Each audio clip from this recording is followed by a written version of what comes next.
John Nygren, and he's running for the school board. Go ahead. Pete? Thank you very much for this opportunity. I am running for the school board in District 4. My background in education is I have a bachelor's degree in education of mathematics from Plymouth State College in Plymouth, New Hampshire. I have a master's degree in education from Cambridge College in Cambridge, Massachusetts. Between Florida and Massachusetts, I have over 35 years of teaching experience. And also in the city of Lynn, Massachusetts, I was on the school board for 4 years. The last year and a half in Pinellas County, I've been a trainer consultant for the secondary math department, mostly using with graphing calculators. There are many issues that bother me as a former teacher in Pinellas County and also even as a consultant. One is that the morale is very low in the county, and that must be changed immediately. The philosophy, as far as I can tell, from the things I've been involved with trainings and with also planning workshops, is the philosophy is everything's coming from the top down. That doesn't work.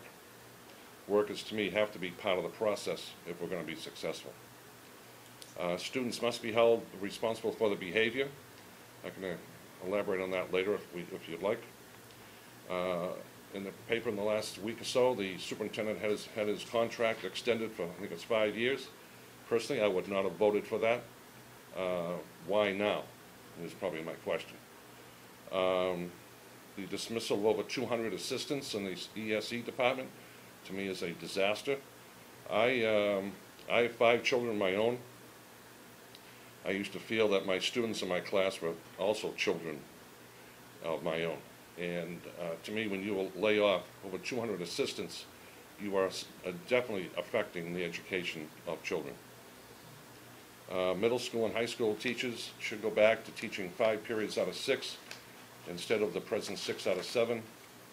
Now, unfortunately, some schools who are either D or F schools, the state required them to go what they call block scheduling, in other words, having 90-minute periods, which to me doesn't make too much sense if you have the most troubled students in the county going for 90 minutes. And as a teacher in high school, that could be done with training. As far as the people I've talked to, there's been no training either from the state or the county to show teachers how to do 90-minute class periods. Another thing that really bothers me is that there are only part-time nurses and psychologists in the schools. So if you're sick on a certain day, the nurse isn't there, well, that's too bad. I believe there should be full-time psychologists and full-time nurses in the schools. I originally come from Massachusetts, and in Massachusetts there's a large number of vocational technical high schools. I personally would start by having the P-Tech South building on 34th Street made into a grades 9 through 12 vocational school for the students of St. Petersburg, and then each year building either a new one or converting a present high school into a vocational technical high school. At the evening, the adults could be using this either for retraining, to get a new job, or even to get their degree. Now, one of the complaints that people use about vocational technical high schools is it knocks out their opportunity to go to college. That's not true. I taught 2 years at a vocational school in Massachusetts called Greater Lowell Regional Vocational School, and many students go to college. Some even go to engineering school at UMass Lowell in Lowell, Massachusetts. So that does not rule out students going to college.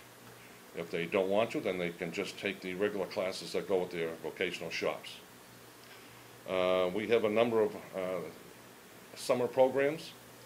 One of them in particular is called Summer Bridge, which a year ago I worked with the then supervisor of math. And my feeling is that the millions of dollars that are spent trying to fix a problem in the summertime, why aren't we spending that money to work on the problem during the regular school year? You know, I almost can relate it to the General Motors recalls, which I guess every day you wake up, there's another number of another millions. Why not just fix the problem the first time? We always have time and money to fix it the second time, but why don't we just do it the first time? Now, where does the money come from? Where are we going to do all this with what money? Florida is either ranked 49th or 50th, depending on which paper you read, in money spent per pupil. It's approximately $7,000 per pupil. In the state of Florida, we spend over $17,000 per inmate. I think something's backwards there. And then some people could argue, well, inmates are in jail for the whole year. Students are only in school for 180 days. Well, if you prorate that money out, it comes out to $8,500 per pupil we could be spending if we spend as much money on inmates. Again, where the money comes from, it's been in the paper that my personal feeling, I think we're more worried about where the rays are going to play than how we educate our kids. The bed tax is up after, I think in 2015, if I remember the article in the paper. That's $6 million. To me personally, the school board and the superintendent should be talking to the commissioners, and maybe during your interview with commissioners, you could see, well, gee, how do you feel about that $6 million? Maybe go to the school department. Interesting thought. This year, the governor, or the legislature and the governor had over $1 billion surplus, and they used that $1 billion surplus for their pet projects. Obviously, education is not one of them. I could, I know you didn't wave yet, but I just try to highlight the main things that I thought were important. Ready? I'm ready. Okay. Well, I hope so. Question number 1. What are the pros and cons of pursuing federal money for local education? One of the pros is that, number one, you can offer programs for your kids, especially in low income or high volume of school lunch programs. The downfall is that sometimes there are restrictions to them. Sometimes if you may get a grant for 3 years, then after the 3 years you either continue the grant with local money or you eliminate that program. Most times you find the money somehow. I know that there are 2 elementary schools opening up. My experience, being on the school committee and also teaching for over 35 years, superintendents always find a way to find money for their projects. Okay. How would you explain zero tolerance? Is it a good policy?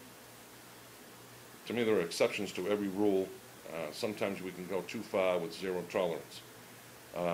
When I first came to Pinellas County, I taught at the P-TECH South building on 34th Street, and the students who came there were students who were either caught most of the time with either alcohol or drugs on school grounds. And we offered that's where they had to come, usually maybe for 1 semester. Some even stayed the whole year because of the circumstances. Depending on what the situation may be, I think that, well, we come down to discipline. That's another whole main issue, which is, what do we do? Again, my experience is that anytime you have a child or students who are disrupting the education of other students, those students have to be removed from that school. You are affecting the education of other kids who are there to learn. Now, what do we do with them? People say, oh, suspensions, expulsions. No. You offer alternative schools. Now, I know there's one at Bayside. I worked there. Also at the North Pinellas school. But to me personally, somehow these kids need to be removed from their regular schools. I don't care whether they're the star quarterback or the center of the basketball team. If they're disrupting education of other students, they have to be removed. And not suspended for 2 days and put back in the school again, because nothing changes. It's the old Dr. Phil, there isn't a consequence for a behavior. The behavior will never change. Would you support school uniforms in public schools? Yes. Okay. Give me your reasons, please. Just the experience at P-TECH South, again, the discipline school at that time when I first came down here. The kids had to wear uniforms. They had to wear khaki pants, black shirts, belts that had to hold up their pants, literally hold up their pants, not figuratively. Kids had no problem. If you talk to the girls, they were happy because they didn't have to worry about who am I going to compete with? Am I going to look prettier than someone else? And never had a problem that I remember anyway at that school with a dress code. It's funny how the private schools require it, and they don't seem to have a problem either. But what is your opinion of the increasing reliance on computers for testing and learning? Well, as we learn with the Internal Revenue, our computers crash and we lose all kinds of records. To me, nothing can replace a classroom teacher. Now, computers may supplement education, but will never supplant teachers in one-on-one contact with teachers and students. But they're a wonderful tool. There's some wonderful programs out there for computers where kids can use them to reinforce concepts. Again, I'm speaking more from a math teacher's point of view. In some programs, it's just, but again, as we saw in the paper last week, the iPads for the two newly opened elementary schools, gee, there's a question now, does every student have internet at home? Don't you think we should have thought of that before we did all that? Really? So there's a time and place for everything. Okay. What would be your top priority as a member of the school board? Well, it was my number one thing listed here, morale. I think it is really sad. Again, the directions, you have some incredible teachers here, you have some incredible administrators, but you also have some poor administrators. Some who use the intimidation tactic is how they control their school, not only to the teachers, but to the students. But teachers, they have some great ideas. I don't know if I'm going over time or not. I can give you a personal experience where probably about 5 or 6 years ago, I was chosen out of Janine High School. There's 8 of us from all different subject areas in the building. And we we get paid, I think, illustrious $13 an hour to go down to Clearwater High School. There's like 5 or 6 high schools in the county. And our plan was to come up with a new program for 9th graders. 9th grade is the toughest grade. And there I go into the vocational school, but that's another, I can elaborate on that later. And we all give and take, give and take. It was an incredible experience. The first day that we met, I asked the question to the people in charge. I said, are we going to sit here for 6 or 8 weeks, whatever time it is, 2 or 3 hours a day, come up with a program and have you as the administration change our program? Is this going to be just a total waste of time? No problem, John, no problem. So we did, I mean, it was an incredible experience. A woman typed it all up, we submitted it, and 2 or 3 weeks later, we were informed that the administration changed our grant because they knew what the federal government would accept for the grant. Guess what? The grant was not approved. So it gets very frustrating from a teacher's point of view. You know, when you put $13 an hour, I mean, that's not going to light up the world in your income tax. But we gave a lot of time, a lot of discussion, and then it turned off. Should Florida institute Common Core, no matter what it's called? I think you can pick up a newspaper or a magazine and find a different definition of what Common Core is. I mean, to me, again, it's from a math teacher's point of view, Algebra 1 is Algebra 1. I don't care if it's Common Core, I mean, x squared plus y squared, I mean, it's going to be the same. The biggest, to me, situation with Common Core is how is it presented to our students? Are we asking our students to do more work? Now, if everyone thinks that every student by the 8th or 9th grade are going to be able to pass Algebra 1, it's not going to happen. Some students just are not disciplined enough, and I don't mean punishment, I'm talking discipline to sit down and their brains just aren't functioning in that abstract way. So it takes time. But if you change your way of teaching, okay, then you will connect more kids with what you're trying to do. Again, I can elaborate a lot on that just from personal experience and how I changed my whole way of teaching because I couldn't figure out why these bright kids didn't understand math. Well, most people, like 80–85% of the population of the world, are not what we call math people. So why am I trying to teach someone how I think? It doesn't work. It doesn't work. I mean, since I've been out here, met a lot of people, and I say, you know, math teacher. They go, oh, my worst subject. Now, these are people, very, very successful people. And I said, that's not your fault. That's the teacher's fault. You've got to change how you talk, how you teach the subject, so that everyone understands it. Whoops. Yeah. Oh, for that question, or am I, No, you get 2 minutes for each question. Oh, so okay. You still have 30 seconds. So are you saying that one of the complaints about Common Core is the way it's taught? Are you saying that, okay, well, what- I've seen I'm it. trying to figure out if you Yes, like the way it's taught or you don't like the way it's taught. I've been to many workshops in every different one. In fact, a year ago, I went to Ohio for a workshop, and the main thrust was Common Core. Uh-huh.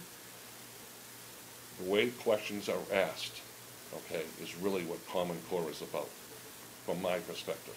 Because again, algebra is algebra, but how are we going to test the kids? You know? So yes, if you want to go by the technical name of Common Core, yes, I'll be in favor of it. But not as some people, perceive it. Now again, from a teacher's point of view, back in the 60s, we had modern math. That lasted about 5 years. Then we went back to basics. Oh, that's wonderful. That lasted 5 years. It seems like from a teacher's point of view, every 5 years we come up with this new lingo. And teachers realize that wait a couple of years, it's going to change again. Saved by the bell. Yeah. Thank you. Okay. Are you aware of the amount of student testing required by Common Core as well as those who will profit from the testing? Oh, yes. I won't mention the name, but it starts with the letter Pearson. The testing, there has to be some middle ground. We need to know whether the kids know what we're supposed to do. But I have to, again, from a personal experience. When I was a coach at a particular school, a particular teacher would come in and say to me, John, these kids just don't understand, they all D's and F's. My question was, well, didn't you know before you gave the test whether the kids understood the material? Well, you know as a teacher whether the kids understand it or not. Okay, so the testing really does not become a problem. If you've done your job correctly, then the testing is not a problem. Okay. Can I share one thing though? Sure. Go back to the FCAT. In the math part, there were 60 questions. All you had to get right was 40%, and you passed the math FCAT. 24 questions. On the retake, if you failed it the first time, either between 30 and 33% of the questions asked, if you got those correct, you passed the retake. That to me is not alarming. Oops. Okay. Saved by the wave. Pasco County is considering eliminating the valedictorian and salutatorian designation and replacing it with a magna cum laude designation, cum laude and summa cum laude and that. Do you support or reject this idea? I would keep the valedictorian and salutatorian. Again, having all these years of experience, most of them in the high school, kids know who the brightest student is. There's no secret here. And they know because of what they're involved with and the classes they take and on and on and on. So I'd stay with what we have. Okay. What changes would you like to see in the Pinellas County school system? Accountability from the top down. Some of the things that I mentioned, I'd like to see vocational technical high schools. There are too many kids who enter in the 9th grade. There's no interest there to be going to college. If you give, the way usually it works is that a 9th grader goes to a vocational technical high school. Again, we could go back to having 4 9-week marking periods instead of the 6 week marking period, which to me, from a teacher's point of view, is ridiculous. It should be the 4 9-week. So we have 4 marking periods in a 9th grade vocational technical high school. A student takes 4 different shops. They find the one they like, they enjoy, and that's the one they pick to go in their sophomore, junior, and senior years. And again, the school I taught in is outside of Lowell, Mass., which is not one of your top communities. Over 2,000 students, ran like a clock. Because if you don't want to behave, you're sent back to your regular school. And if you could see this facility, it's just one of many. Indoor swimming pool, Olympic size, 2 or 3 football fields, so, I mean, everything a student wants. But the whole school is maintained by the students, every single part of the building. Heating and air conditioning, and for example, if you went into the boys' room or girls' room, you would not see one speck of graffiti, because you don't know, maybe the student you're in the restroom with may have painted that wall, and you're not gonna go, you know, it just doesn't. It's incredible. Have its own shop, I mean, its own store, its own cafeteria if you want. Unfortunately, I gained a few pounds by going there. Excellent food, and the kids prepare all the food. Last question. Oh, Would you be a champion for restoring the curriculum of American history from the founding to include an in-depth study of the Constitution at the secondary level? yes. I would go so far. One of the shocks, I'm not a veteran, I will say that right up front. But one of the shocks to me coming to Pinellas County is that we do not have a holiday for Veterans Day. I didn't understand that. At the schools, they have their own assemblies. Veterans come. And to me, the civics classes of the old, I mean, at least in my day, that's where you learn. I mean, kids today, they have no appreciation for what people have done to get where we are. And yes, I would, history, in some history classes you go up to as far as like 1910. Nothing happened after 1910. I think a few things have happened.